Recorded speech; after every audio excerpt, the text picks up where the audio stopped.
बेनामी की। बेनामी का मतलब क्या होता है? बेनामी का लिटरल जो मीनिंग होता है that is without a name. बेनामी मीन्स विदाउट ए नेम। इसका मतलब कोई ऐसी प्रॉपर्टी या कोई ऐसा एसेट जिसमें कोई नेम अटैच्ड नहीं है या कोई फिक्चर्स नेम है, या ऐसा अपने को लग रहा है कि owner he is he is the owner, but in reality he is not the owner, someone else is the owner. Such a property is called as the benami property. क्या मतलब हो गया? तो मान लीजिए लेट अस से मुझे कोई प्रॉपर्टी खरीदनी है, लेकिन प्रॉब्लम यह है कि मैं नहीं चाहता हूं कि वो प्रॉपर्टी मैं अपने नाम से परचेज करूं, मैं अपने फाइल के अंदर उस प्रॉपर्टी को नहीं दिखाना चाहता हूं, उस एसेट को नहीं दिखाना चाहता हूं। तो मान लीजिए लेट अस से मेरा एक सर्वेंट है राम। मैंने राम को बोला कि तुम एक काम करो, मैं प्रॉपर्टी होल्ड नहीं कर सकता हूं, you hold it technically in my name. पैसा मैं दूंगा, पैसा मैं दूंगा। मान लो 50 लाख की प्रॉपर्टी है तो 50 lakh rupees I am going to give, right? And you purchase the property and the property shall be in your name. Property तुम्हारे नाम पे होगा बट उसका असली मालिक मैं हूंगा। And maybe Ram does that because of the loyalty towards me और because is getting some money from me. तो this situation, in this situation क्या हो रहा है कि वो जो राम है, आप एक चीज बताना, क्या राम जो है वो रियलिटी में मालिक है? नहीं, उसने क्या किया, सिर्फ अपना नाम दिया है उस प्रॉपर्टी को।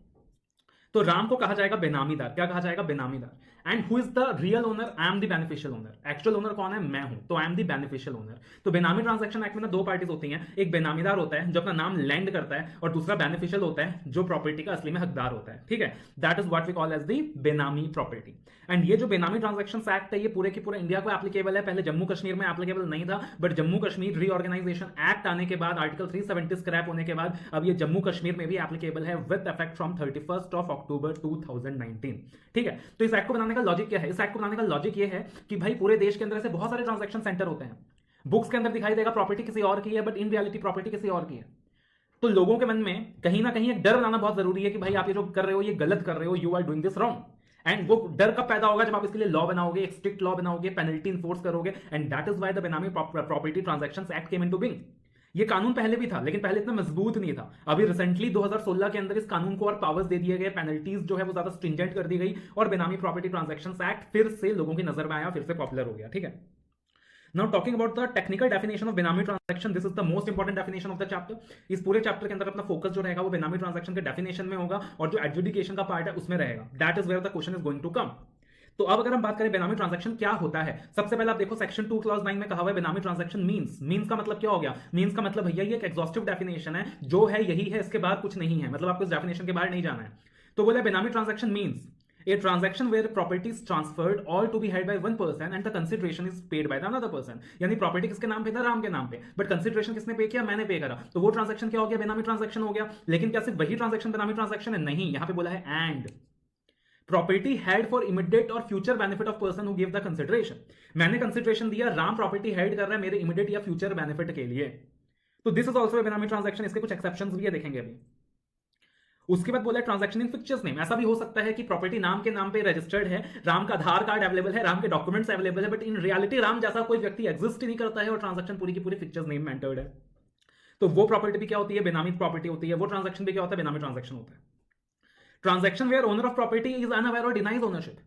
ऐसा भी हो सकता है कि राम के मैंने सिग्नेचर्स ले लिए, अब राम मुझ पर भरोसा करता है, मैंने उसके सिग्नेचर्स ले लिए, और राम ने सिग्नेचर्स कर दिया कि yes I am the owner of the property, but Ram को ही नहीं पता कि अच्छा भाई मेरे नाम पे ऐसी भी प्रॉपर्टी भी रजिस्टर्ड है। एंड लेटर ऑन जब इन्वेस्टिगेशन हुआ तो राम कह रहा है मेरे को तो पता ही नहीं कि ऐसी प्रॉपर्टी मेरे नाम पे भी रजिस्टर्ड है। तो any transaction where owner of property is unaware और denies the ownership, and that is a benami transaction.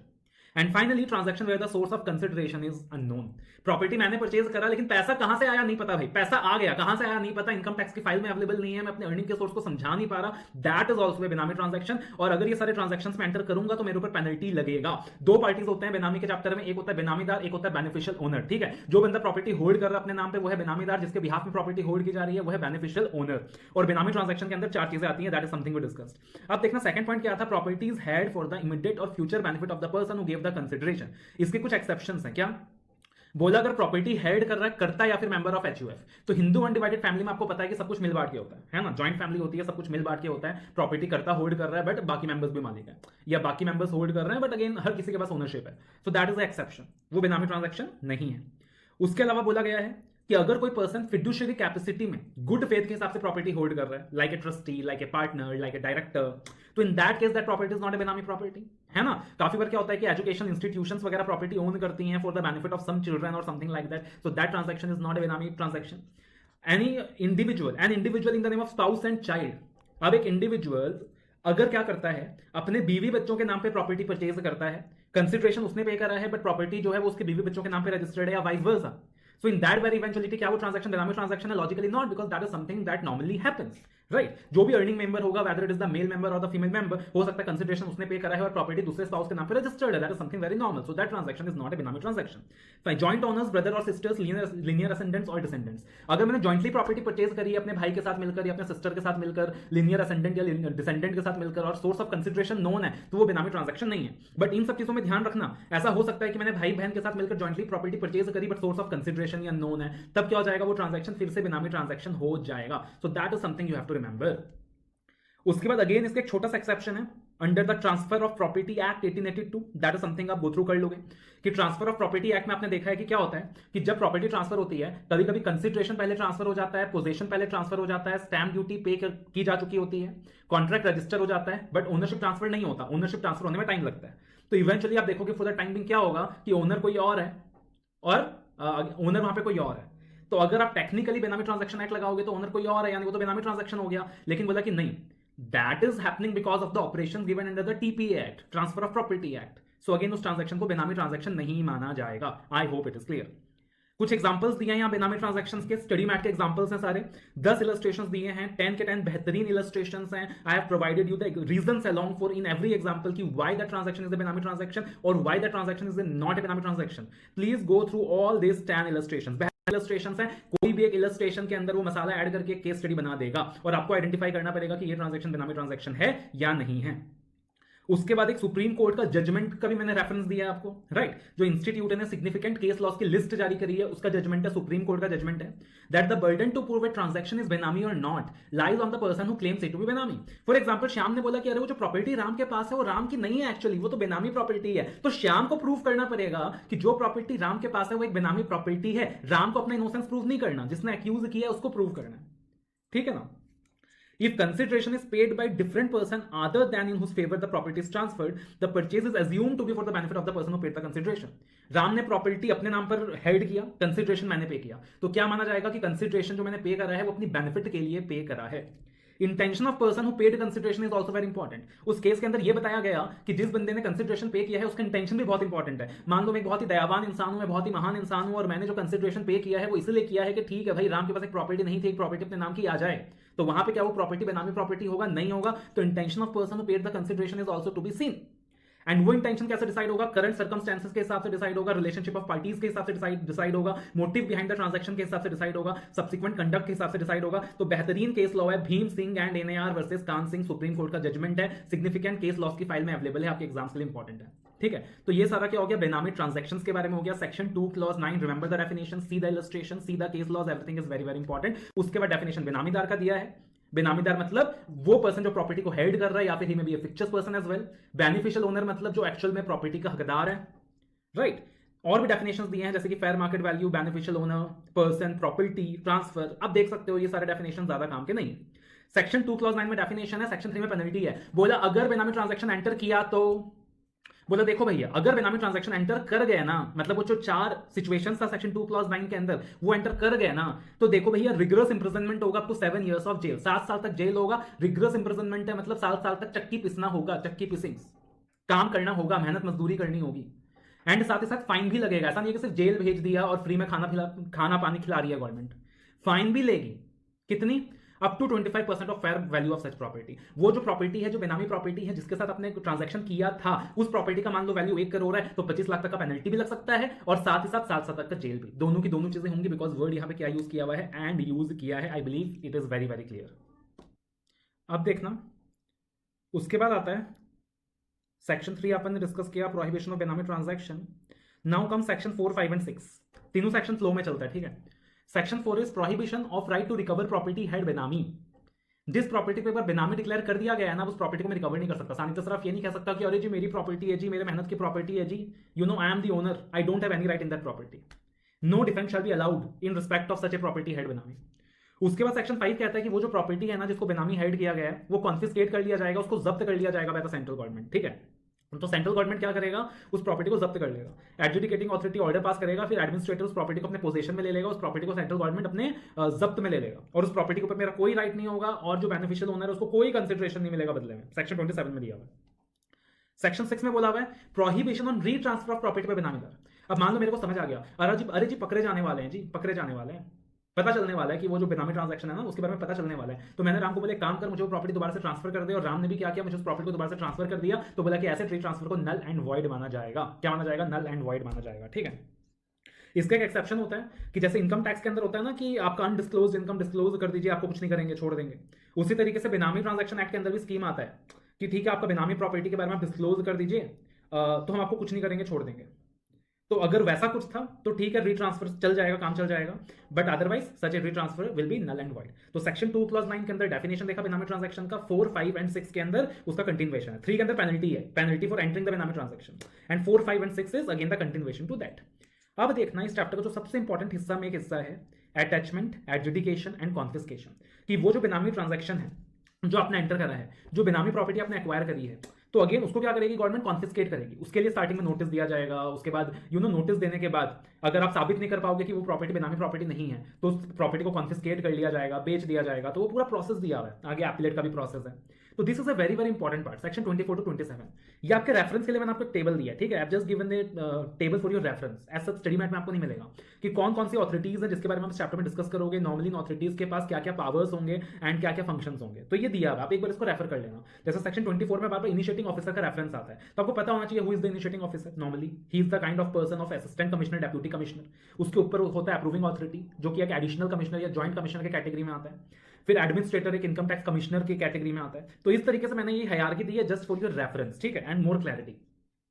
अब उसके बाद याद रखना कि सेक्शन 24, 26, सेक्शन 24 एंड 26, ये दो सेक्शन ना इस चैप्टर में सबसे इंपॉर्टेंट है और आपके एग्जाम में इसका क्वेश्चन आने वाला ही है। पूरे चैप्टर में कुछ करने का टाइम ना मिले, सेक्शन 2 क्लॉज 9 कर जाना, 24 कर जाना, 26 कर जाना, क्वेश्चन यहां से आ जाएगा, लिख के ले लो, ठीक है? इतना इंपॉर्टेंट है।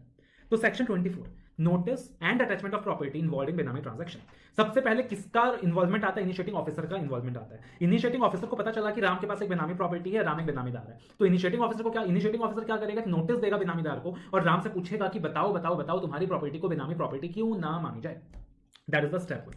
स्टेप 2 में बोला है कि अगर इनिशिएटिंग ऑफिसर को बेनिफिशियल ओनर का नाम पता है तो बेनिफिशियल ओनर को भी कॉपी ऑफ नोटिस दे दिया जाए। बिकॉज बेनिफिशियल ओनर का नाम पता है कि नहीं पता, ये समझ नहीं आ रहा ना। बेनामीदार का तो आइडिया लग गया कि राम जो है वो फटे कपड़े पहन के घूमता है और बेचारा बहुत ही गरीब कैटेगरी का इंसान है, उसके पास इतनी बड़ी प्रॉपर्टी कहां से आ गई, तो डाउट हो गया कि वो बेनामीदार है। बट बेनिफिशियल ओनर कौन है तक पता ही नहीं चला, तो नोटिस नहीं दे सकते। बट अगर पता है तो आप उसको भी कॉपी ऑफ नोटिस दे दीजिए। उसके बाद क्या होता है कि वो जो प्रॉपर्टी है, वो जो बेनामी प्रॉपर्टी है, हो सकता है कि उसको ट्रांसफर कर दिया जाए, रीट्रांसफर कर दिया जाए, डिस्पोज ऑफ कर दिया जाए। और अगर ऐसा हो गया तो बाद में इनिशिएटिंग ऑफिसर पता नहीं लगा पाएगा कि whether that property was a बेनामी प्रॉपर्टी और नॉट। तो इसीलिए इनिशिएटिंग ऑफिसर को पावर्स दिया गया है एक्ट के अंदर कि आप फॉर द टाइमिंग एक प्रोविजनल अटैचमेंट का ऑर्डर पास कर सकते हो for a period of 90 days. Provisional attachment का कि for a temporary period of 90 days जो भी बेनामीदार होगा वो प्रॉपर्टी को ट्रांसफर नहीं कर पाएगा, किसी को डिस्पोज ऑफ नहीं कर पाएगा, ठीक है? क्योंकि आगे ये बोला हुआ है कि अगर वो जो बेनिफिशियल ओनर है उसने गुड फेथ में किसी को प्रॉपर्टी बेच देना तो इनिशिएटिंग ऑफिसर कुछ भी नहीं कर सकता, ठीक है? तो इसलिए प्रोविजनल बेसिस में क्या कर सकता है? इनिशिएटिंग ऑफिसर प्रॉपर्टी को अटैच कर सकता है for a period of 90 days. But ये पावर इनिशिएटिंग ऑफिसर एक्सरसाइज कर पाएगा only after taking the prior approval of approving authority. याद रखना, इनिशिएटिंग ऑफिसर अपने आप में कुछ नहीं कर पाएगा, उसको प्रायर अप्रूवल चाहिएगा अप्रूविंग ऑथोरिटी का। प्रायर अप्रूवल लेने के बाद क्या कर सकता है initiating officer? Provisional basis for 90 days के अंदर प्रॉपर्टी को अटैच कर सकता है। He may attach the property on provisional basis for a period of 90 days. और ये 90 डेज कब से काउंट होगा? From the last day of the month in which notice was issued. Notice issued किया गया है 15 मई से, तो 16 में से 90 डेज काउंट नहीं होगा, 31 मई से 90 डेज काउंट होगा। That is something you have to remember, ठीक है? उसके बाद बोला गया है कि जब इनिशिएटिंग ऑफिसर प्रोविजनल अटैचमेंट को ऑर्डर पास कर देगा, उसके बाद याद रखना आगे प्रॉपर्टी को कॉन्फिस्केट करने का पावर इनिशिएटिंग ऑफिसर के पास नहीं है, वो पावर एडजुडिकेटिंग ऑथोरिटी के पास होता है। तो बोला गया है कि इनिशिएटिंग ऑफिसर को क्या करना है? प्रॉपर्टी को प्रोविजनल बेसिस में अटैच करने के बाद 15 डेज के अंदर, within 15 days from the date of attachment, एक स्टेटमेंट ऑफ केस बनाना है और स्टेटमेंट ऑफ केस बनाकर एडजुडिकेटिंग ऑथोरिटी को सबमिट कर देना है, ठीक है ना? 15 दिन के अंदर, 15 days from the date of attachment के अंदर एक स्टेटमेंट ऑफ केस बनाना है और वो सबमिट कर देना है टू द एडजुडिकेटिंग ऑथोरिटी। तो यहाँ पे दो टाइमलाइंस है सेक्शन के अंदर, सेक्शन 24 के अंदर, one is 90 days, another is 15 days. 90 days के लिए इनिशिएटिंग ऑफिसर क्या कर सकता है? After taking the approval of approving authority provisional basis में प्रॉपर्टी को अटैच कर सकता है और उसके बाद 15 डेज के अंदर स्टेटमेंट ऑफ केस सबमिट करना है टू द एडजुडिकेटिंग ऑथोरिटी। अब यहां पे नवंबर 20 में एक अमेंडमेंट है। क्या अमेंडमेंट है? बोला है कि ये जो 90 डेज का टाइम पीरियड आप काउंट करोगे इसको पीरियड ऑफ लिमिटेशन भी कहते हैं। अगर बीच में कोर्ट का स्टे ऑर्डर आ गया तो स्टे ऑर्डर का पीरियड हटा दीजिए, ठीक है? स्टे ऑर्डर का पीरियड हटा दीजिए बिकॉज तब तो कुछ कर नहीं पाएगा इनिशिएटिंग ऑफिसर। अब स्टे ऑर्डर का जो पीरियड खत्म हो गया उसके बाद अगर इनिशिएटिंग ऑफिसर के पास जो टाइम बचा है for passing order of attachment, वो 30 डेज से भी कम बचा है। क्या बचा है? 30 डेज से भी कम बचा है। तो आप रिमेनिंग पीरियड को एक्सटेंड कर दीजिए to 30 days. Now this is something you have to be very careful. 90 days में से स्टे ऑर्डर के पीरियड को हटाया। अब मान लीजिए 90 डेज में से स्टे ऑर्डर के पीरियड को हटाने के बाद इनिशिएटिंग ऑफिसर के पास 50 डेज का टाइम है, कुछ नहीं करेंगे। 50 डेज ही रहेगा। 40 डेज का टाइम है, तब भी कुछ नहीं होगा। 40 डेज ही रहेगा। 20 डेज का टाइम है तो 20 डेज 30 डेज बन जाएगा, मतलब 10 डेज से और एक्सटेंड हो जाएगा। 30 डेज से एक्सटेंड नहीं होगा, 30 डेज तक एक्सटेंड होगा। 15 दिन का टाइम है तो 15 डेज से और एक्सटेंड हो जाएगा। तो इसके मैंने इलस्ट्रेशन भी दिया हुआ है कि for example 90 days are getting over on 25th of May 2020, stay remove किया गया है ऑन 10th ऑफ मई 2020, तो रिमेनिंग पीरियड यहाँ पे कितना है? 15 डेज है। तो 30 डेज तक एक्सटेंड होगा, मतलब 15 दिन से और एक्सटेंड हो जाएगा, that is 9th of June 2020। Similarly 15 days का जहां रेफरेंस दिया गया है वहां भी सिमिलर अमेंडमेंट आया है। बोला 15 डेज के टाइम पीरियड में अगर कोई कोर्ट का स्टे ऑर्डर आता है उसको हटा दीजिए। अब उस पीरियड को हटाने के बाद अगर इनिशिएटिंग ऑफिसर के पास 7 डेज से भी कम का टाइम बचता है, तब आप रिमेनिंग पीरियड को 7 डेज तक एक्सटेंड कर दीजिए। मतलब स्टे ऑर्डर, पता चला कि स्टे ऑर्डर में पूरा टाइम निकल गया, तो 7 डेज का टाइम मिल जाएगा इनिशिएटिंग ऑफिसर को। स्टे ऑर्डर हटाने के बाद सिर्फ 2 दिन का समय बचा है, तो 5 डेज का समय और मिल जाएगा, 5 डेज का टाइम और मिल जाएगा। So that is how it goes on. So this is section 24, right. अगर आपको पूरा समझ नहीं आया है तो आप एक बार सेक्शन डिटेल में देख लीजिए, बिकॉज डिटेल में मैंने आपको नहीं बताया है, because this is just a summary class. अब देखना section 25 manner of service of notice. Notice कौन सर्व करेगा, किसको सर्व करेगा, किसको सर्व किया जाएगा, और वो जो समॉन इशू किया गया है बाय द कोर्ट उसके क्या क्या कैरेक्टरिस्टिक्स होंगे, समॉन में क्या क्या होगा। बहुत बेसिक चीजें आप एक बार रेफर कर लोगे, ठीक है। उसके बाद आता है section 26, that is adjudication of बेनामी प्रॉपर्टी। अब देखो इनिशिएटिंग ऑफिसर का जो रोल है वो खत्म हो गया और एडजुडिकेटिंग अथॉरिटी का जो रोल है वो शुरू हो गया। अब क्या होगा, जो एडजुडिकेटिंग अथॉरिटी है वो नोटिस देगा, किसको? बेनिफिशियल ओनर को नोटिस देगा, बेनामीदार को नोटिस देगा। या अगर कोई थर्ड पार्टी है जो उस प्रॉपर्टी में अपना क्लेम बता रहा है, कोई बैंक है वो कह रहा है कि भाई मेरी प्रॉपर्टी में मेरा भी राइट है, मैंने लोन दिया था सामने वाली की पार्टी को और वो प्रॉपर्टी गिरवी में था, कुछ भी, तो वो जो थर्ड पार्टी है उसको भी। तो एडजुडिकेटिंग अथॉरिटी अब नोटिस इशू करेगा बेनामीदार को, बेनिफिशियल ओनर को और कोई भी इंटरेस्टेड पार्टी को जो क्लेम कर रहा है उस प्रॉपर्टी के ऊपर within 30 days of receipt of notice under section 24। एक और टाइमलाइन आ गया। सेक्शन 24 का नोटिस 90 डेज के बाद 15 डेज के अंदर एडजुडिकेटिंग अथॉरिटी को मिला। अब जब एडजुडिकेटिंग अथॉरिटी को स्टेटमेंट मिल गया उसके 30 डेज के अंदर एडजुडिकेटिंग अथॉरिटी अपना काम शुरू कर देगा और 30 डेज के अंदर नोटिस इशू कर देगा और बेनामीदार को, बेनिफिशियल ओनर को और बोलेगा कि आप लोग अपने डॉक्यूमेंट सबमिट करें, एविडेंसेस सबमिट करें, बताएं कि ये प्रॉपर्टी आपके नाम पे रजिस्टर्ड है, आप सबूत दें कि ये प्रॉपर्टी आपके नाम पे रजिस्टर्ड है और ये बेनामी प्रॉपर्टी नहीं है, हम इस प्रॉपर्टी को बेनामी प्रॉपर्टी क्यों ना माने। और बोला गया कि अगर वो प्रॉपर्टी जॉइंटली हेल्ड की जा रही है बाय मोर देन 1%, तो एडजुडिकेटिंग अथॉरिटी क्या करेगा, सारे के सारे लोगों को नोटिस दे देगा, सारे के सारे लोगों को नोटिस दे देगा। मगर अगर गलती से किसी को नोटिस देना रह भी गया तो आप उस नोटिस को इनवैलिड मत बता देना। दैट इज ऑल्सो क्लैरिफाइड कि अगर प्रॉपर्टी जॉइंटली हेल्ड की गई है बाय 1 और मोर पर्सन तो एडजुडिकेटिंग अथॉरिटी सारे के सारे पर्संस को नोटिस दे देगा। लेकिन अगर नोटिस किसी एक बंदे को देना रह भी गया तो दैट इज नॉट इनवैलिड, ठीक है। तो एडजुडिकेटिंग अथॉरिटी यहाँ पे नोटिस देगा कितने दिन के अंदर, स्टेटमेंट मिला उसके 30 डेज के अंदर, within 30 days of receipt of reference. यानी पहला टाइमलाइन 90 डेज का था, फिर 15 डेज का था, अब 30 डेज का है। 90, 15, 13, 30 बोला गया है नोटिस में, the notice shall provide a period of, the notice shall provide a period of not less than 30 days to the person to whom notice is issued. यानी नोटिस 30 दिन के अंदर गया, अब नोटिस में 30 दिन का समय दिया जाएगा कि 30 डेज का टाइम है आपके पास टू सबमिट द इन्फॉर्मेशन। यानी 30 डेज दोबारा से आ गया, 90, 15, 30, 30। अब क्या होगा, जो बेनामीदार है, जो बेनिफिशियल ओनर है, जो इनिशिएटिंग ऑफिसर है, वो सब अपना अपना रिप्लाई देंगे। इनिशिएटिंग ऑफिसर देगा कि प्रॉपर्टी को क्यों बेनामी मानी जाए, जो बेनामीदार है, बेनिफिशियल ओनर है, वो बताएंगे क्यों ना मानी जाए। तो उनके रिप्लाई को कंसीडर करके, सारे रिपोर्ट्स कंसीडर करके, सारे एविडेंसेस कंसीडर करके, अपॉर्चुनिटी ऑफ बीइंग हर्ड सारी की सारी पार्टीज को देने के बाद, अपॉर्चुनिटी ऑफ बीइंग हर्ड सारी की सारी पार्टीज को देने के बाद, या फिर इसका लैटिन एक्सप्रेशन क्या था अपॉर्चुनिटी ऑफ बीइंग हर्ड का, principle of audi alteram partem, बार बार सिखाया मैंने, principle of audi alteram partem, principle of audi alteram partem follow करने के बाद फिर एडजुडिकेटिंग अथॉरिटी डिसाइड करेगा कि इनिशिएटिंग ऑफिसर ने क्या किया था, प्रॉपर्टी को अटैच कर दिया था, बेनामी प्रॉपर्टी को अटैच कर दिया था फॉर द टाइम बिंग। अब एडजुडिकेटिंग अथॉरिटी क्या कर सकता है, या तो उस अटैचमेंट को रिवॉक कर सकता है कि इस प्रॉपर्टी को अटैच ना किया जाए, या फिर ऐसा भी हो सकता है कि मान लो इनिशिएटिंग ऑफिसर ने 3 प्रॉपर्टी को बेनामी माना था, एडजुडिकेटिंग अथॉरिटी बोले 3 नहीं 2 प्रॉपर्टी को बेनामी मानो, 1 को हटा दो। या फिर ऐसा भी हो सकता है कि एडजुडिकेटिंग अथॉरिटी बोले 3 नहीं 4 प्रॉपर्टी को बेनामी मानो, 1 प्रॉपर्टी को और ऐड करो, treat only a part of the property as benami और treat a new property also as benami. या फिर ऐसा भी हो सकता है कि मान लो लेट अस से इनिशिएटिंग ऑफिसर ने जॉइंट ओनर्स का नाम पॉइंट किया था कि ये 3 लोग दोषी हैं इस बेनामी ट्रांजैक्शन के अंदर। एडजुडिकेटिंग अथॉरिटी ऐसा भी बोल सकता है कि 3 नहीं सिर्फ 2 लोग दोषी हैं, it may strike the name of a joint owner, या 3 नहीं 4 लोग दोषी हैं, it may also add the name of the joint owner. तो एडजुडिकेटिंग अथॉरिटी कोई भी ऑर्डर सुना सकता है, it is free to do so. It may revoke the order, it may confirm the attachment, it may treat a new property as a benami, it may treat only a part as a property as a benami, it may strike out the name of any party. ये सारा कुछ adjudicating authority कर सकता है। Adjudicating authority order दे सकता है after giving an opportunity of being heard. लेकिन यहां पे ध्यान क्या रखना है फिर से, no order shall be passed after the expiry of 1 year from the end of the month in which reference under section 24 was received। जब भी सेक्शन 24 का जो रेफरेंस है वो रिसीव हुआ था ना एडजुडिकेटिंग अथॉरिटी को, उसके एक साल के अंदर क्या करना होगा, एडजुडिकेटिंग अथॉरिटी को ऑर्डर देना होगा।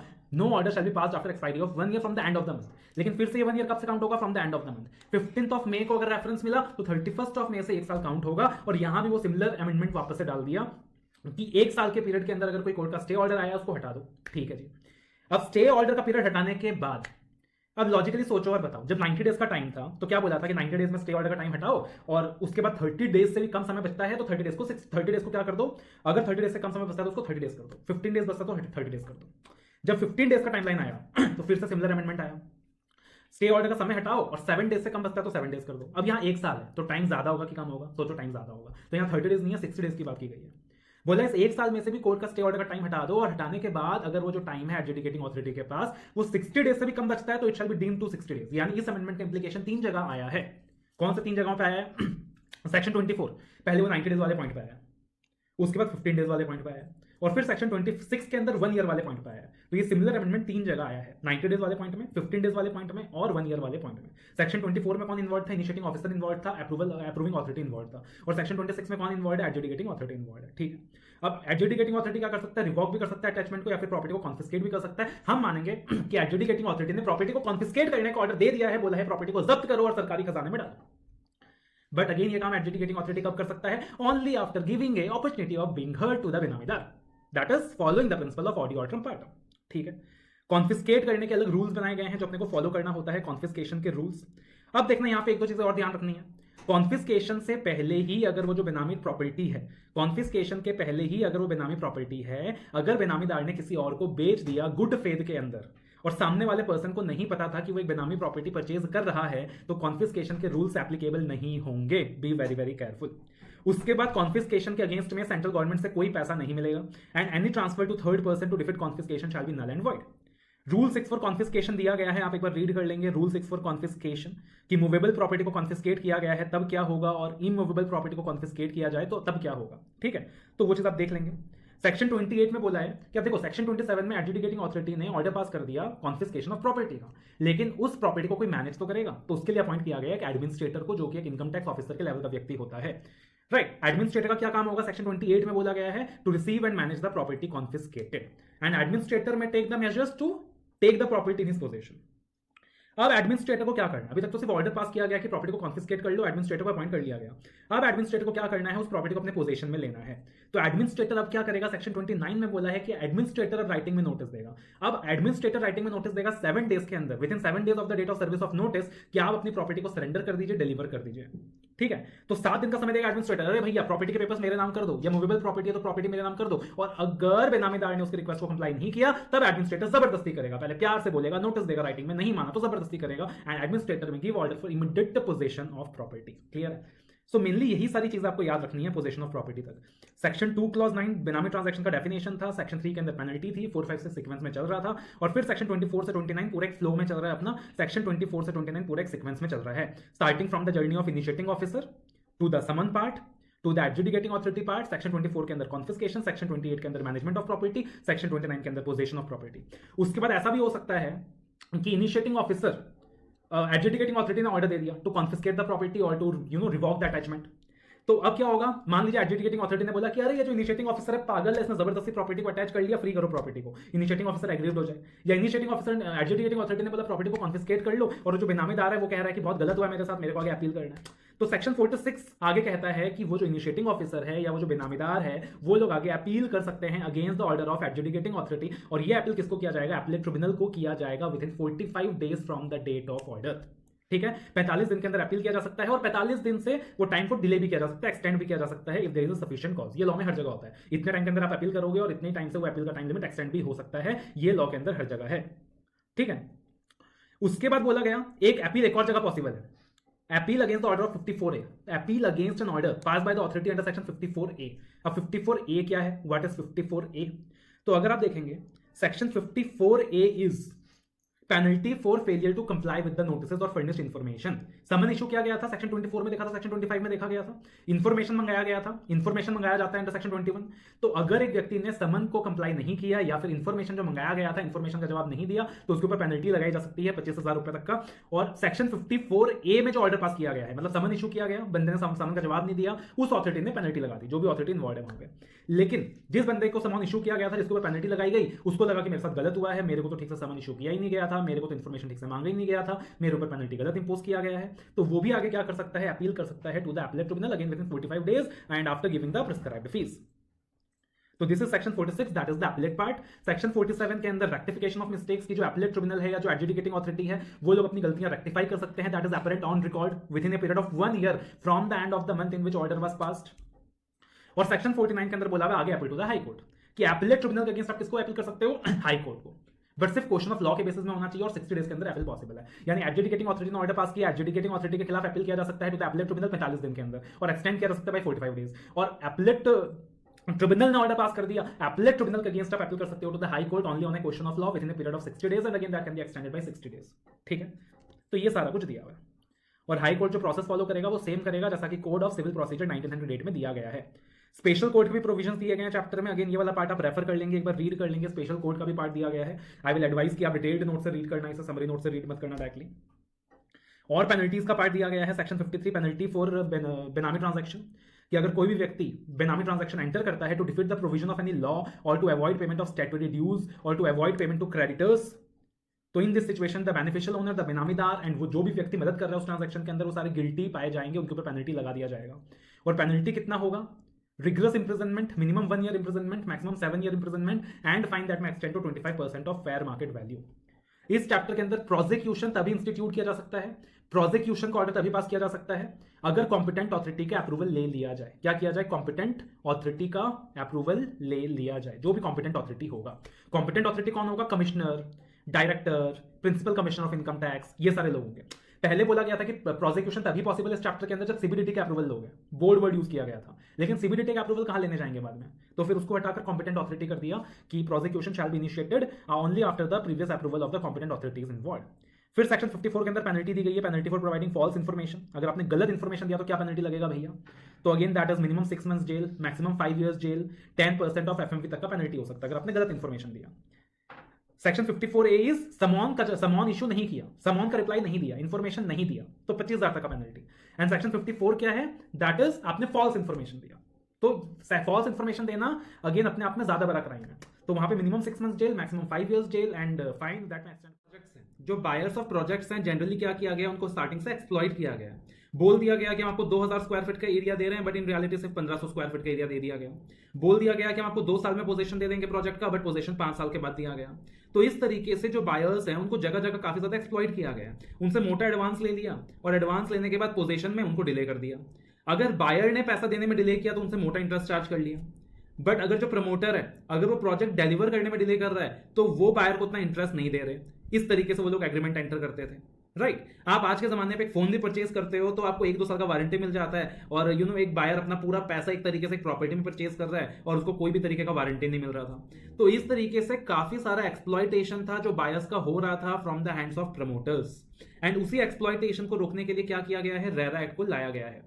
अब रेरा एक्ट की अगर हम बात करें तो कुल मिलाकर जो पार्टीज इन्वॉल्व हैं इस एक्ट के अंदर, दे आर द प्रमोटर्स, जिन लोगों ने प्रोजेक्ट को खड़ा किया है, जिन लोगों ने प्रोजेक्ट में पैसा लगाया है, right. Then we have allottees, that is जो लोग प्रोजेक्ट खरीद रहे हैं। फॉर एग्जाम्पल अगर मैं बात करूं तो अगर मैंने अभी रिसेंटली यहाँ पे अपना एक घर परचेज करा है तो even I am the buyer, मैं भी क्या हूँ, बायर हूँ।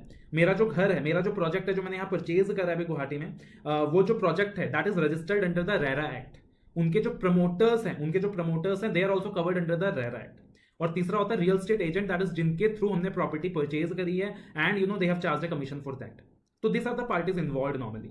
अब अगर हम लोग इस एक्ट के फीचर्स की बात करें तो इस एक्ट के फीचर्स ही आपको मेनली याद रखना है। ये जो रेरा एक्ट है सबसे पहले याद रखना, this is applicable to both the residential and commercial properties. कुछ लोगों को लगता है कि रेरा सिर्फ कमर्शियल प्रॉपर्टीज के ऊपर एप्लीकेबल है, ऐसा नहीं है, रेरा रेजिडेंशियल प्रॉपर्टीज के ऊपर भी एप्लीकेबल है। दूसरी चीज यहां पे क्या की गई है रेरा एक्ट के अंदर, कि बिल्डर्स को बोला गया है कि देखो ऐसा नहीं है कि आपने किसी भी तरीके का मकान बनाकर बायर को दे दिया। सबसे पहले तो आप अपने प्रोजेक्ट को रेरा एक्ट के अंदर रजिस्टर करा लो, एक ऑथोरिटी बनाई गई है इस एक्ट के अंदर, ठीक है ना, बोला आप अपने प्रोजेक्ट को रजिस्टर करा लीजिए। उसके बाद बोला गया है कि भाई हर चीज में ना रेगुलेशन लगाया गया है कि ऐसा नहीं है कि बायर से जितना चाहे उतना एडवांस ले सकते हैं, एडवांस का लिमिट सेट किया गया है। आपने जो भी पोजीशन टाइम बोला है आपको उस पोजीशन टाइम के अंदर डिलीवरी देनी होगी। अगर आप उस पोजीशन टाइम के अंदर डिलीवरी नहीं देते हो तो आपको इंटरेस्ट देना पड़ेगा बायर को। जो भी पैसा आपको बायर से प्रोजेक्ट के लिए मिल रहा है आपको उसको अलग से रखना पड़ेगा कि आप कहीं और खर्चा ना कर दें। कहीं ऐसा ना हो कि आप धोखाधड़ी कर दें। पता चला कि आपने जो बिल्डिंग बनाई है और बिल्डिंग बनाकर बायर को दिया है उसके अंदर बहुत सारे डिफेक्ट्स हैं, राइट। आपने घटिया क्वालिटी का सीमेंट यूज किया है, घटिया क्वालिटी के वाल्स यूज किए हैं और बहुत सारे स्ट्रक्चरल डिफेक्ट्स हैं। तो रेरा कहता है कि अगर ऐसा होता है तो बिल्डर लायबल होगा for any of the structural defects brought to his notice within 5 years from the date of possession. यानी बिल्डर ने बायर को जिस भी दिन पोजीशन दिया है उसके बाद 5 साल तक अगर उस प्रॉपर्टी में कोई भी स्ट्रक्चरल डिफेक्ट पाया जाता है तो बिल्डर उस चीज के लिए लायबल होगा। उसके बाद क्या होता था कि बिल्डर्स जनरली जो पैसा है ना उसको मिस यूटिलाइज कर देते थे। बिल्डर्स नॉर्मली काफी सारे प्रोजेक्ट्स एक साथ चलाते हैं और पता चलता है कि एक प्रोजेक्ट का जो पैसा है वो दूसरे प्रोजेक्ट में यूज कर दिया और एक प्रोजेक्ट में बहुत ज्यादा डिले हो गया बिकॉज दूसरा प्रोजेक्ट उनके लिए ज्यादा इंपॉर्टेंट था।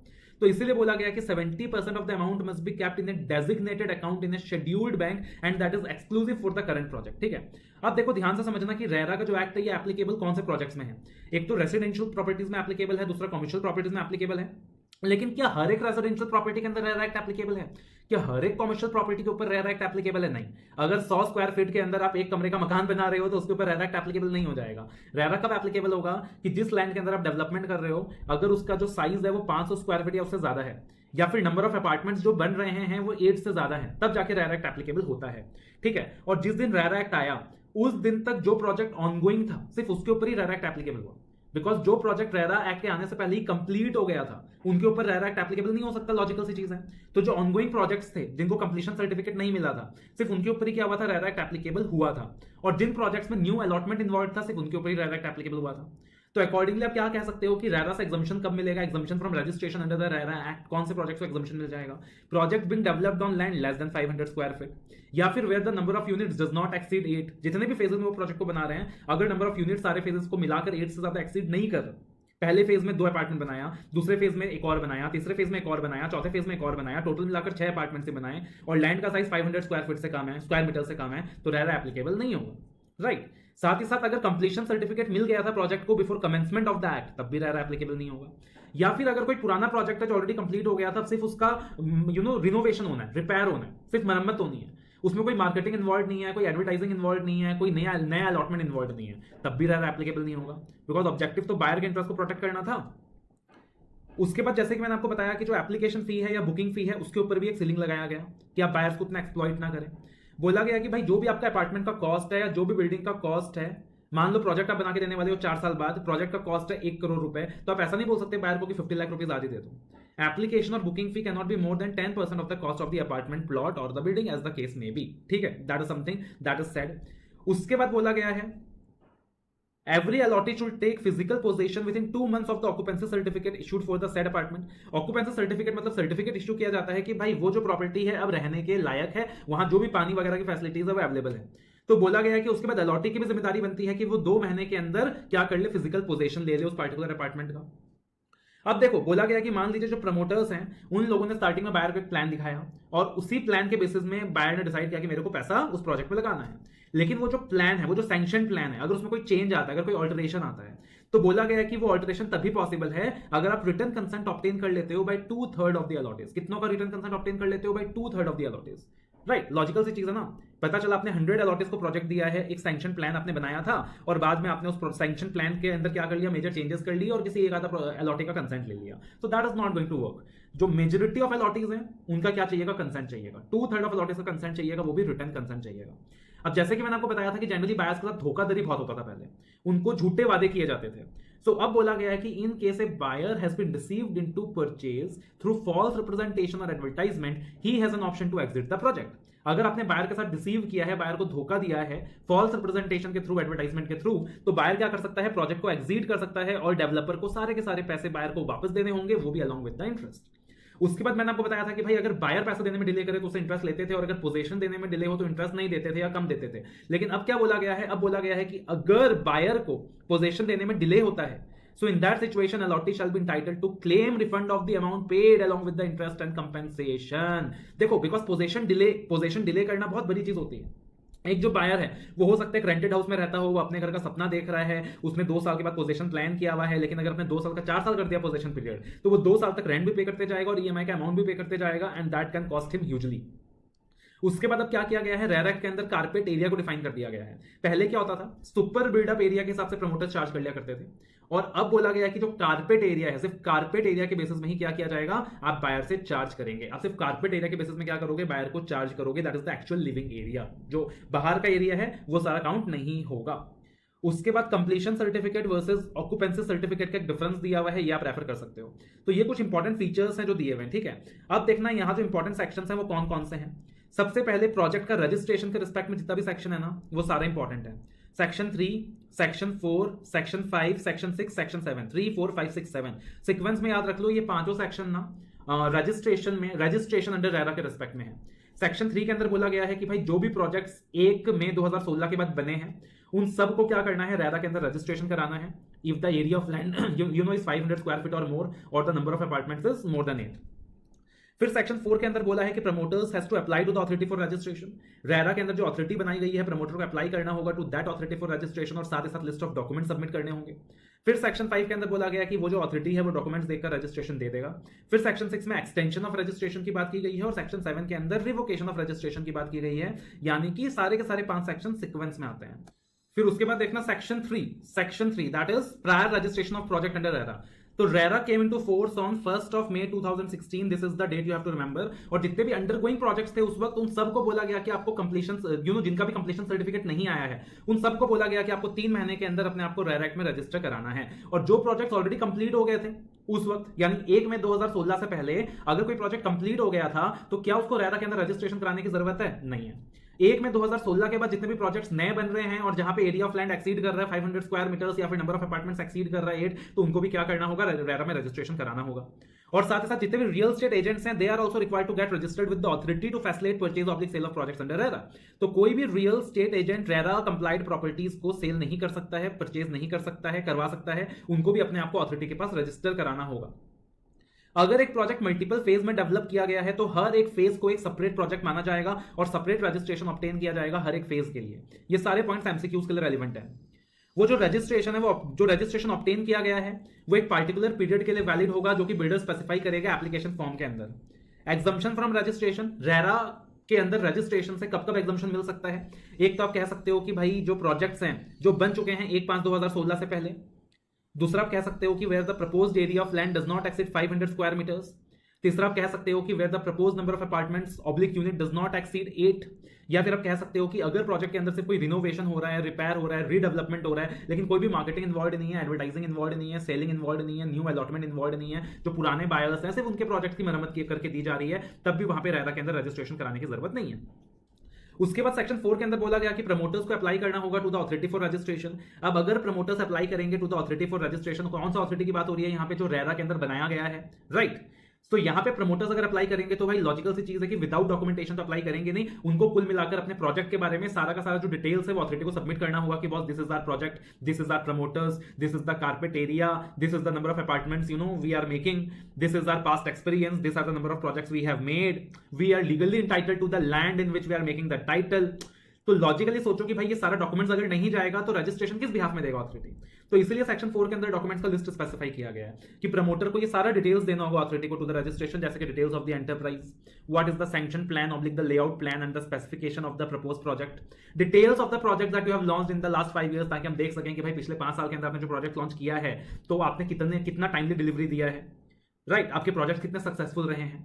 Names and address of promoters, promoters के नाम एंड प्रमोटर्स के एड्रेस, रियल स्टेट एजेंट्स के नाम और उनका एड्रेस, कितने नंबर ऑफ अपार्टमेंट्स आप बना रहे हो, किस टाइप के अपार्टमेंट्स आप बना रहे हो, कारपेट एरिया क्या होने वाला है। और साथ ही साथ डिक्लेरेशन दिया जाएगा by the promoters verified bye an affidavit कि भाई जिस लैंड के अंदर डेवलपमेंट हो रहा है वो लैंड पे उनका लीगल इंटाइटलमेंट है। कल को अगर लैंड के ऊपर ही लीगल इंटाइटलमेंट नहीं हुआ या लैंड के अंदर कोई लोचा हुआ तो बायर्स को तो गया ना काम से। साथ ही साथ डिक्लेरेशन देना होगा कि कितने टाइम पीरियड के अंदर आप प्रोजेक्ट बनाने वाले हो। अब डिक्लेरेशन आपको देना होगा कि जितना भी पैसा हम रियलाइज करेंगे हम 70% ऑफ पैसा एक सेपरेट बैंक अकाउंट में रखेंगे to cover the cost of construction and the land cost. मतलब एक प्रोजेक्ट का अगर पैसा मिला है तो उसको मैं अलग से रखूंगा उसी प्रोजेक्ट को बनाने के लिए, राइट। एटलीस्ट 70% पैसा अलग से रखूंगा। और पैसा कैसे विड्रॉ किया जाएगा? वो जो 70% पैसा रखा है मैंने अलग से, उसको कैसे विड्रॉ किया जाएगा? That shall be on the basis of completion certificate after getting it certified by engineer, architect, chartered accountant. यानी आपको क्या करना होगा, सर्टिफाई कराना होगा by the engineer, by the architect and bye chartered accountant. तीन लोगों से सर्टिफाई कराना पड़ेगा कि हाँ भाई मान लो 30% प्रोजेक्ट कंप्लीट है, तो engineer, architect, chartered accountant certify कर देंगे 30% प्रोजेक्ट कंप्लीट है, तो आप 30% पैसा निकाल सकते हो। और साथ ही साथ आपको क्या करना होगा, आपके अकाउंट्स की कॉपी एक सीए से ऑडिट करवानी होगी और उसका भी एक डिक्लेरेशन, उसको भी क्या करना पड़ेगा, अथॉरिटी के पास सबमिट करना पड़ेगा। तो he shall get his accounts audited by a CA in practice within 6 months after the end of every financial year. अब ये सारा डिटेल्स जब प्रमोटर अथॉरिटी को सबमिट कर देगा तो सेक्शन 5 में कहा गया है कि अथॉरिटी की मर्जी है कि रजिस्ट्रेशन दे या ना दे, और अथॉरिटी इस चीज को 30 डेज में डिसाइड करेगा। भाई लॉजिकल सी चीज है कि अथॉरिटी 30 डेज में डिसाइड करेगा रजिस्ट्रेशन देना है कि नहीं, और कम्युनिकेट कर देगा प्रमोटर को कि हमने आपको रजिस्ट्रेशन दे दिया है या नहीं दिया है। लेकिन अगर अथॉरिटी 30 डेज के अंदर प्रमोटर को कम्युनिकेट नहीं करता तो मान लिया जाएगा कि अथॉरिटी ने प्रमोटर को रजिस्ट्रेशन दे दिया है, ठीक है। फिर जब 30 डेज खत्म हो गए, 30 डेज खत्म हो गए, मान लीजिए अथॉरिटी ने प्रमोटर को कम्युनिकेट नहीं किया या कर दिया, तो क्या हो गया कि रजिस्ट्रेशन मिल गया प्रमोटर को।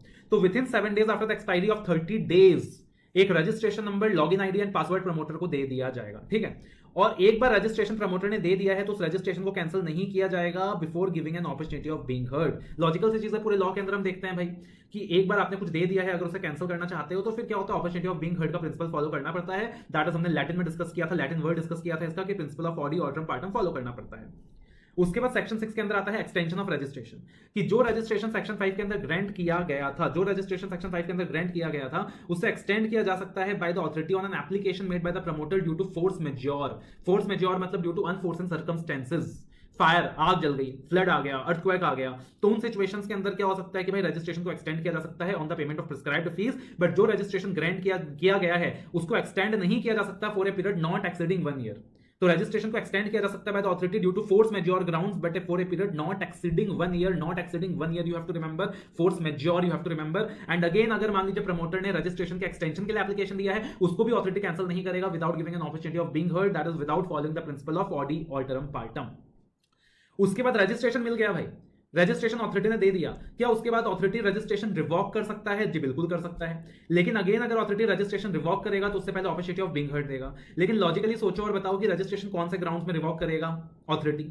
सिर्फ तभी रिवॉक करेगा अगर प्रमोटर ने एक्ट, रूल्स या रेगुलेशंस के कंप्लायंस में डिफॉल्ट किया है, या फिर जब अथॉरिटी ने प्रमोटर को रजिस्ट्रेशन दिया था तो कुछ कंडीशंस इंसर्ट करे होंगे, कहीं ना कहीं उन टर्म्स ऑफ कंडीशंस को वायलेट किया है, या फिर प्रमोटर किसी तरीके के अनफेयर प्रैक्टिस या इरेगुलरिटीज में इन्वॉल्व है। सो सिर्फ इन 3 सर्कमस्टेंसेस के अंदर रजिस्ट्रेशन कैंसिल किया जा सकता है बाय द प्रमोटर, ठीक है ना। तो ये 5 के 5 सेक्शंस जो है ना ये रजिस्ट्रेशन से रिलेटेड है। सेक्शन 3, 4, 5, 6, 7 ये 5 के 5 सेक्शंस क्या है? रजिस्ट्रेशन से रिलेटेड हैं। उसके बाद आता है अपने पास section 19, that is rights and duties of allottees. Rights and duties of allottees, right, कि भले ही हमने डिस्कस किया कि रेरा एक्ट जो है मेनली अलॉटीज को प्रोटेक्शन देने के लिए प्रोवाइड किया गया है, बट अलॉटीज की भी सर्टेन ड्यूटीज है। फॉर एग्जांपल एक प्रमोटर भी एक्सपेक्ट करता है कि भाई जब उसने इतना पैसा प्रोजेक्ट में लगाया हुआ है तो उसको भी टाइमली पैसा मिले, है ना। तो अलॉटी का पहला राइट है to make timely payment. Allottee का क्या राइट है? To make timely payment. और अगर वो पेमेंट करने में डिले करता है तो उसको प्रमोटर को इंटरेस्ट देना होगा, जैसा भी एग्रीमेंट में लिखा हुआ है। खाली अब राहत की बात क्या आ गई है अलॉटी के लिए, that the rate of interest can not be more than the what the allottee is entitled to the promoter for the delay in possession. कि भाई पोजीशन में डिले होने की वजह से प्रमोटर जो अलॉटी को इंटरेस्ट देगा उससे ज्यादा इंटरेस्ट अलॉटी को नहीं देना पड़ेगा फॉर डिले इन पेमेंट। और दूसरा जो ड्यूटी है अलॉटी का वो क्या है? He should take the physical possession of the apartment, plot और project within a period of 2 months of the issue of occupancy certificate. उसके बाद रियल स्टेट एजेंट्स के रिस्पेक्ट में प्रोविजन दिया हुआ है कि रियल स्टेट एजेंट्स को भी क्या करना पड़ेगा? रेरा एक्ट के अंदर अपने आप को रजिस्टर कराना होगा अगर वो रेरा कंप्लाइड प्रॉपर्टीज को बेचना चाहते हैं, परचेज करना चाहते हैं, सेल करना चाहते हैं, मतलब फैसिलिटेट द सेल और परचेज करना चाहते हैं। तो क्या बोला गया सेक्शन 9 के अंदर? No real estate agent shall facilitate the sale और purchase of any real estate project registered under RERA without obtaining registration under this section. उसके लिए रियल स्टेट एजेंट क्या करेगा? फोन करेगा अथॉरिटी को? नहीं, एप्लीकेशन इन राइटिंग देगा। उसके बाद अथॉरिटी क्या करेगा? एक्सेप्ट करेगा या रिजेक्ट करेगा application with in the prescribed time limit. और एप्लीकेशन को रिजेक्ट करने से पहले अथॉरिटी को क्या देना होगा? अपॉर्चुनिटी ऑफ बीइंग हर्ड देना होगा, that is principle of audi alteram partem follow करना होगा, है ना। For those of you who want to know the spelling, AUDI audi, alteram ALTERAM and partem PARTEM। उसके बाद सेक्शन 10 के अंदर बोला हुआ है functions of real estate agents, कि जो रियल स्टेट एजेंट्स उनका काम क्या है? उनका काम है टू फैसिलिटेट द सेल और purchase of real estate project that is registered under RERA. और रियल स्टेट एजेंट्स को क्या करना होगा? मेंटेन करना होगा, प्रिजर्व करना होगा all the books of accounts and records that is prescribed. और साथ ही साथ बोला गया कि कोई भी रियल स्टेट एजेंट क्या नहीं करेगा? किसी अनफेयर ट्रेड प्रैक्टिसेस में डील नहीं करेगा, वरना अगेन उनका रजिस्ट्रेशन कैंसिल किया जा सकता है और उनके ऊपर पेनल्टीज लगाई जा सकती है। अब देखो हमेशा पॉसिबिलिटी है, जैसे हमने डिस्कस किया था कि 3 पार्टीज है मेनली, प्रमोटर्स हैं, रियल स्टेट एजेंट्स हैं, अलॉटीज हैं, हमेशा पॉसिबिलिटी है कि there is a dispute between them. तो अगर डिस्प्यूट है तो डिस्प्यूट का रिजोल्यूशन भी तो चाहिए। तो यहाँ पे डिस्प्यूट सेटल करने के लिए क्या किया गया है, रियल स्टेट रेगुलेटरी अथॉरिटी को बनाया गया है कि जो भी अलॉटीज और प्रमोटर्स के डिस्प्यूट्स हैं वो रेफर किया जाएगा to the real state regulatory authority. बाहर किसी हाई कोर्ट, सुप्रीम कोर्ट को रेफर करने की जरूरत नहीं है, और अथॉरिटी के पास पेनल्टीज लिवाई करने का भी पावर है। तो any dispute between the allotee and the promoter shall be referred to the real estate regulatory authority and the authority has the power to levy penalties on the promoters, real estate agents and allottees।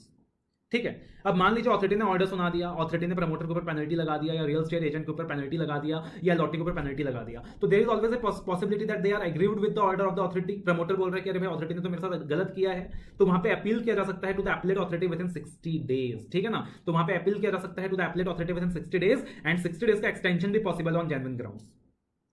और फिर बोला गया कि appellate tribunal कोशिश करेगा कि मामले को डिस्पोज ऑफ किया जा सके 60 डेज के अंदर। और अगर एपलेट ट्रिब्यूनल फर्दर ऑर्डर सुना रहा है, मान लो एपलेट ट्रिब्यूनल ने भी प्रमोटर के ऑर्डर खिलाफ ऑर्डर सुना दिया, अब फिर से प्रमोटर कह रहा है कि अरे भाई पहले तो अथॉरिटी ने मेरे साथ गलत किया, मैं एपलेट ट्रिब्यूनल के पास गया, अब एपलेट ट्रिब्यूनल भी मेरे साथ गलत कर रहा है, तो वो वहां पे क्या कर सकता है, हाई कोर्ट को अपील कर सकता है 60 डेज के अंदर। Similarly for the allottee, allottee ने बोला अथॉरिटी ने गलत फैसला सुना दिया, भाई उसने तो प्रमोटर के फेवर में सुना दिया, वो एपलेट ट्रिब्यूनल के पास अपील कर लेगा 60 डेज के अंदर।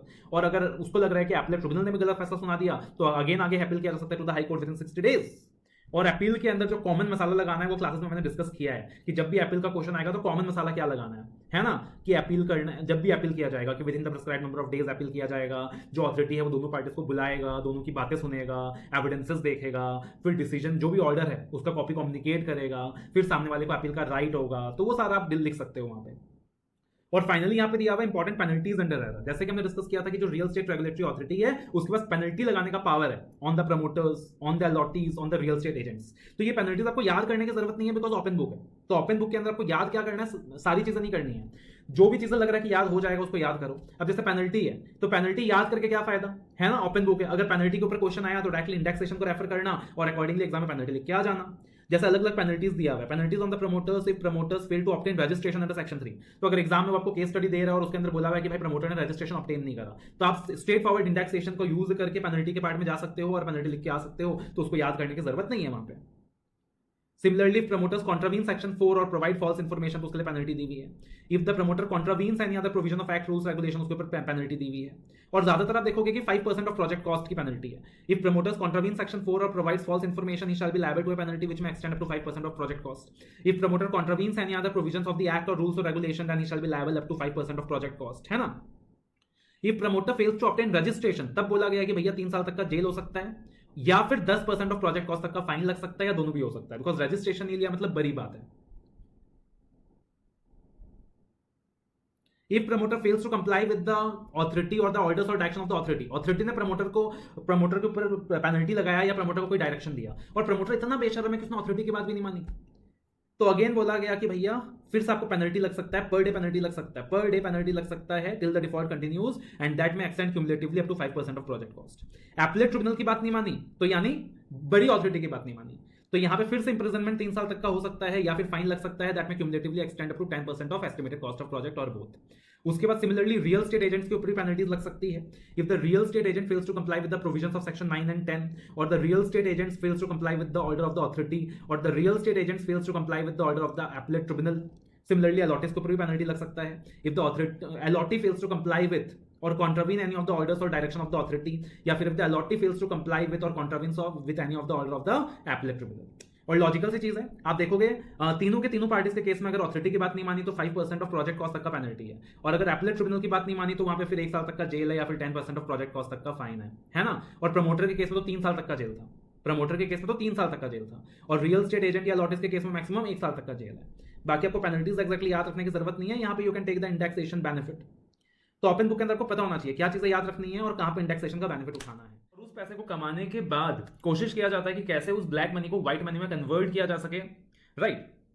तो दे ट्राई कि उस ब्लैक मनी को व्हाइट मनी में कन्वर्ट कर दें एंड बाद में शान के साथ समाज के अंदर, सोसाइटी के अंदर अपनी लाइफ जिए। तो आपको दिखेगा काफी लोग ऐसे होंगे कि समाज के अंदर they have hundreds of crore of property and बहुत ही शान के साथ जी रहे हैं, बट प्रैक्टिकली उन्होंने जो पैसा कमा रखा है वो क्या है, वो ब्लैक मनी का पैसा था जो उन्होंने व्हाइट मनी में कन्वर्ट किया है एंड देन उन्होंने एसेट परचेज कर लिया है, and that is how they do money laundering. और मनी लॉन्ड्रिंग करने के लिए वो लोग चार्टर्स की मदद लेते हैं, वो लोग प्रोफेशनल्स की मदद लेते हैं, इसमें बैंक्स भी इन्वॉल्व होती है, तब जाकर ये मनी लॉन्ड्रिंग हो पाता है। और अगर मनी लॉन्ड्रिंग को रोकना है तो कहीं ना कहीं जरूरी है कि गवर्नमेंट क्या करे, मनी लॉन्ड्रिंग करने पे स्ट्रॉन्ग पनिशमेंट लगाए, स्ट्रॉन्ग पेनल्टीज लगाए। जो लोग मनी लॉन्ड्रिंग के लिए असिस्टेंस दे रहे हैं उनके ऊपर भी स्ट्रॉन्ग पेनल्टीज लगाए। कहीं ना कहीं जो बैंक्स हैं, जो फाइनेंशियल इंस्टीट्यूशंस हैं, उनके ऊपर एक स्ट्रिंजेंट सिस्टम लाया जाए ताकि वो लोग मनी लॉन्ड्रिंग को बढ़ावा ना दे सके, मनी लॉन्ड्रिंग को सपोर्ट ना कर सके, एंड रेदर मनी लॉन्ड्रिंग को कर्ब करने में गवर्नमेंट की मदद करे। That is the objective of this entire act. If we talk about the applicability of the prevention of money laundering act, तो ये एक्ट पूरे देश में एप्लीकेबल है, कोई एक्सेप्शन नहीं है इसका। It is applicable to the whole of India, ठीक है ना, it is applicable to the whole of India. इस चैप्टर के अंदर जो एडजुडिकेटिंग अथॉरिटी है जिसकी अपन बात करने वाले हैं, that is going to be the enforcement directorate, that is ministry of finance. इस चैप्टर का जो ऑब्जेक्टिव होने वाला है, that is going to be to prevent money laundering. मतलब इस एक्ट का जो ऑब्जेक्टिव है, ये जो एक्ट बनाया गया है, इसका ऑब्जेक्टिव क्या है? To prevent money laundering, to punish those involved in the offence of money laundering and to confiscate the property derived by money laundering. मैंने बहुत सारा मनी लॉन्ड्रिंग करा है, मैंने ब्लैक मनी जनरेट करा है, इलीगल एक्टिविटी से पैसा कमाया है, फिर उसको व्हाइट मनी में कन्वर्ट कर दिया है, उस व्हाइट मनी से एक प्रॉपर्टी परचेज कर ली है, फिर गवर्नमेंट को पता चला कि अच्छा जी सानिध्य सराफ की जो प्रॉपर्टी है वो ब्लैक मनी से व्हाइट मनी में कन्वर्ट किया हुआ प्रॉपर्टी है, मनी लॉन्ड्रिंग वाला प्रॉपर्टी है, कॉन्फिस्केट करो जी, जब्त करो जी, जैसा कि बेनामी एक्ट में भी हुआ था। ठीक है, सो that is the objective of the act. हालांकि हम लोग तो बहुत मेहनत करके पैसा कमाते हैं और हमारा तो पूरा का पूरा जो पैसा होता है वो बिल्कुल वाइट चैनल के थ्रू आता है ना, but this is just for the purpose of giving you example, तो गलत मत समझ लेना।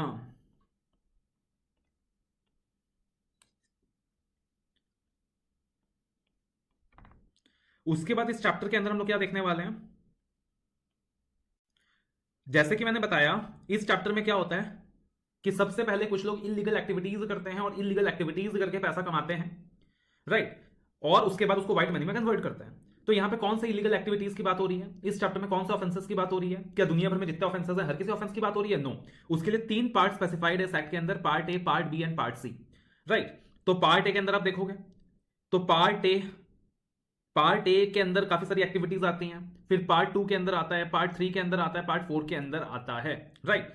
If you see part A, it consists of para 1, it consists of para 2, it consists of para 3, it consists of para 4.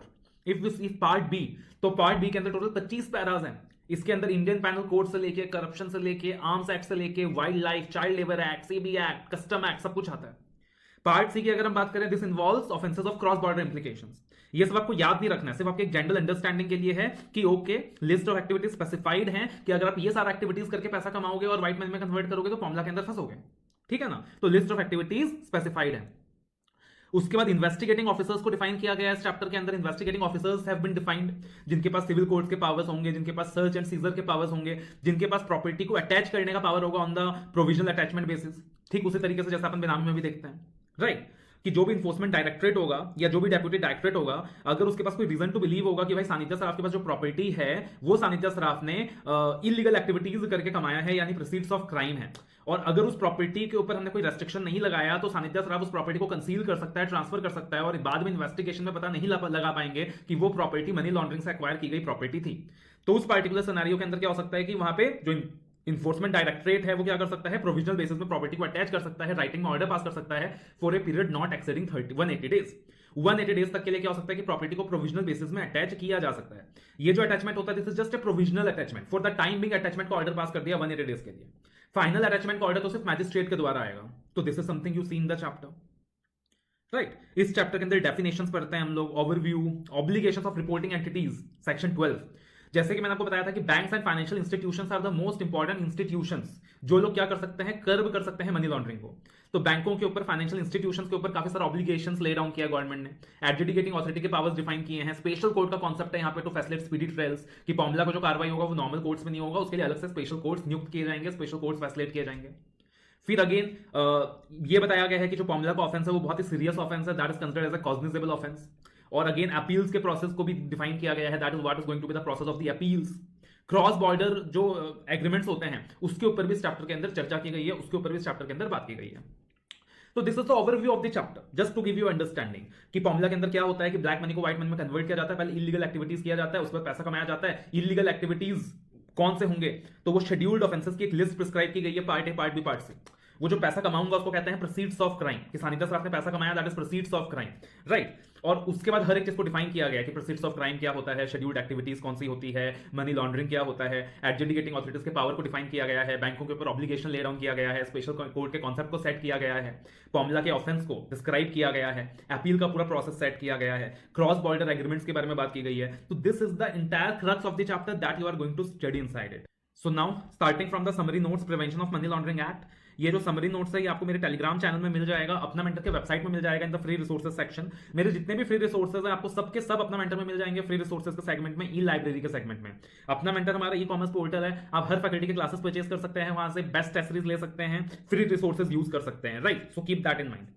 अब अगर हम बात करें तो डेफिनेशन ऑफ मनी लॉन्ड्रिंग, तो देखो बहुत सिंपल सी चीज है। मनी लॉन्ड्रिंग क्या है? एक प्रोसेस है। सबसे पहले बंदा इलीगल एक्टिविटी करता है, वो जो इलीगल एक्टिविटी है वो शेड्यूल्ड ऑफेंसेस की लिस्ट में स्पेसिफाइड है फॉर्मूला के अंदर, part A, part B, part C. फिर वो पैसा कमाता है जिसको कहते हैं प्रोसीड्स ऑफ क्राइम। पैसा कमाने के बाद अगर वो चुप हो जाता तो वो फॉर्मूला नहीं होता, लेकिन वो क्या कर रहा है फिर उस पैसे को कमा कर, एक तो कहो ना कि भाई मेरा इलीगल पैसा है, तो दैट इज कि you have earned money by illegal means. लेकिन यहां पे वो बंदा क्या कर रहा है, उस प्रोसीड्स ऑफ क्राइम को छुपाने की कोशिश कर रहा है, इलीगल मैनर में पोजेस करने की कोशिश कर रहा है और ऐसे क्लेम कर रहा है कि देखो ये तो मेरा व्हाइट मनी है। तो that is what is called as money laundering. Definition दिया है सेक्शन 3 के अंदर, बोला गया है money laundering has been defined as any process और activity that is connected with the proceeds of crime including its concealment, possession, acquisition और use and projecting और क्लेमिंग एज अनटेंटेड प्रॉपर्टी। क्या वर्ड यूज किया? Untainted property, यानी जिस property में बिल्कुल दाग ना हो।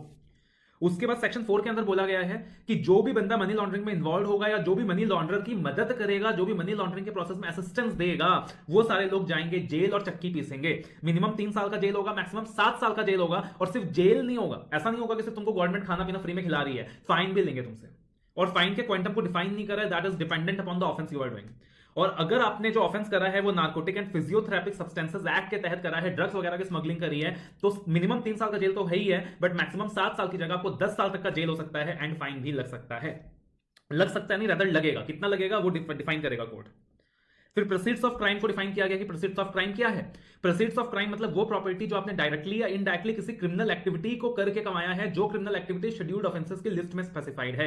वो प्रॉपर्टी आप इंडिया में ले रहे हो तब भी वो प्रोसीड्स ऑफ क्राइम है, वो प्रॉपर्टी आप इंडिया के बाहर ले रहे हो तब भी प्रोसीड्स ऑफ क्राइम है। उस प्रॉपर्टी का जो इक्विवेलेंट वैल्यू इंडिया में होगा उसको कंसिडर कर लिया जाएगा। उसके बाद शेड्यूल्ड ऑफेंसेस को डिफाइन किया गया है कि शेड्यूल्ड ऑफेंसेस क्या होता है। तो शेड्यूल्ड ऑफेंसेस मतलब वो ऑफेंसेस जो part A of the schedule में कवर्ड है, जैसे कि हमने डिस्कस किया था कि 4 पैरास है उसके अंदर, वो ऑफेंसेस जो part B of the schedule में कवर्ड है। पार्ट बी के अंदर हमने देखा था कितने सारे पैरास थे, कितने सारे ऑफेंसेस थे, राइट। या वो ऑफेंसेस जो part C of the schedule में कवर्ड है। लेकिन अगर कोई offence part B of the schedule में कवर्ड है तो in that case the value should exceed 1 crore rupees और मोर, तभी वो फॉर्मूला के अंदर आएगा। तो शेड्यूल्ड ऑफेंसेस मतलब पार्ट ए, पार्ट बी या पार्ट सी। पार्ट बी के अंदर वैल्यू 1 करोड़ और मोर, एंड पार्ट सी को कहते हैं क्रॉस बॉर्डर ऑफेंसेस। और हर एक शेड्यूल्ड ऑफेंसेस को प्रेडिकेट ऑफेंस भी कहा गया है। अगर आपसे कोई पूछता है इस चैप्टर के अंदर कि what is a predicate offence, याद रखना शेड्यूल्ड ऑफेंस का ही डेफिनेशन आपसे पूछा जा रहा है। फिर आता है प्रॉपर्टी का डेफिनेशन। प्रॉपर्टी क्या हो गई? प्रॉपर्टी मतलब कोई भी प्रॉपर्टी, चाहे वो मूवेबल हो, चाहे वो इमूवेबल हो, चाहे वो टेंजिबल हो, चाहे वो इंटेंजिबल हो, चाहे वो इंडिया के अंदर आपने ली हो, चाहे वो इंडिया के बाहर आपने ली हो, that is the definition of property that is given, right. And अगर आपके पास टाइटल डीड है किसी प्रॉपर्टी का तो वो भी प्रॉपर्टी के डेफिनेशन में आ जाएगा। तो this are the basic definitions that you need to remember in this chapter. Now talking about the process of money laundering. अगर मनी के प्रोसेस की बात करें कि मनी लॉन्ड्रिंग होता कैसे है, तो मनी लॉन्ड्रिंग का प्रोसेस ना सिंपल सा 3 स्टेप में कैटेगराइज होता है। पहला, प्लेसमेंट। आपने जो पैसा इलीगल एक्टिविटी के थ्रू कमाया है उसको आप प्लेस कर दीजिए फाइनेंशियल सिस्टम के अंदर। आपका जो चार्टर्ड अकाउंटेंट होगा, लीगली आपके सीए को मदद नहीं करनी चाहिए आपके मनी लॉन्ड्रिंग के अंदर, बट प्रैक्टिकली एक सीए मदद करता है, राइट। तो आपका जो सीए होगा वो आपको असिस्ट करेगा, या जो भी प्रोफेशनल होगा वो आपको असिस्ट करेगा how to do money laundering. The first step is the placement, कि आपने जो भी पैसा इलीगल माध्यम से कमाया आप क्या करो, उसको फाइनेंशियल सिस्टम में डाल दो, बैंक्स वगैरह में डाल दो, राइट, इंडिया के बाहर भेज दो। उसके बाद होता है लेयरिंग। लेयरिंग का क्या मतलब क्या होता है? सीरियस कन्वर्जन और मूवमेंट ऑफ फंड्स, कि पैसा एक जगह मत रखो, अलग अलग जगह डाल के रखो, न्यूमरस अकाउंट्स में डाल के रखो, ट्रू ऑरिजिन को आइडेंटिफाई कर छुपा के रखो। अगर आपने पैसा बैंक में डाला तो उसको एफडी करवा लो, फिर एफडी से निकलवा लो, फिर गोल्ड में डाल दो, फिर म्यूचुअल फंड्स खरीद लो। उस पैसे को घुमाते जाओ घुमाते जाओ घुमाते जाओ, इस तरीके से घुमाते जाओ कि उसका जो ट्रू ऑरिजिन है वो आइडेंटिटी छुप जाए। और फाइनली क्या होता है? इंटीग्रेशन। आपने जगह जगह पैसा प्लेस कर दिया, लेयरिंग कर दी, फिर अलग अलग जगह जो भी आपने पैसा लगाया है, आपने इंडिया के बाहर पैसा स्मगल कर दिया था, वहां से मंगा लीजिए। आपने कम से कम 500,000 बैंक अकाउंट खोल लिए थे अलग अलग नाम से, उन सबसे पैसा निकाल लीजिए। और फाइनली क्या कर लीजिए? Real estate, property, business ventures, luxury assets वगैरह परचेज कर लीजिए। बॉलीवुड में भी बहुत सारा पैसा मनी लॉन्ड्रिंग का आज की तारीख में लगता है। उसके बाद आता है सेक्शन 12, काफी ज्यादा इंपॉर्टेंट है, याद रखना। Section 12, section 3, 4, 8, 11, 12, mark this 5 sections, very very important for exam, खास करके 3, 4, 11 एंड 12।